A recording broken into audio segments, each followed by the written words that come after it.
ទីបំផុត even ខោស្លាប់របស់យើងបានតម្លាក់មកហើយអ្នកទាំងអស់គ្នា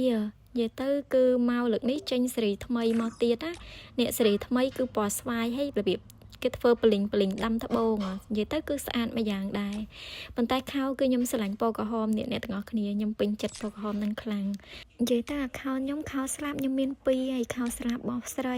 ខ្ញុំមានពណ៌ស្វាយនិងពណ៌បៃតងប៉ុន្តែចេញមកវគ្គនេះគឺខ្ញុំស្រឡាញ់ពណ៌ក្រហមអ្នកទាំងអស់គ្នាឥឡូវកុំឲ្យសាំញ៉ាំយូរយើងធ្វើការបើកយកហ្មងទៅអ្នកទាំងអស់គ្នាដែលសារទៅក្នុង account ខ្ញុំគឺមានពេជ្រ1000ដែរ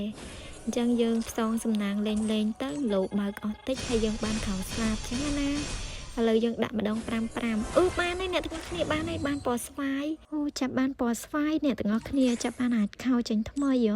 តែហេងម៉េះចាយដល់6ពេជ្រផងបានខោមួយហើយខោហ្នឹងអាពេលពាក់លើខ្លួនទៅមានអីស្អាតមួយយ៉ាងដែរតើអ្នកទាំងអស់គ្នាevent ហ្នឹងមានរយៈពេល15ថ្ងៃទៀតណាអ្នកទាំងអស់គ្នាអញ្ចឹងម្នាក់ទាំងអស់គ្នាស្រឡាញ់ពេញចិត្តខោស្លាប់ហ្នឹងអាចដាក់យកនៅកន្លែងបង Master បាន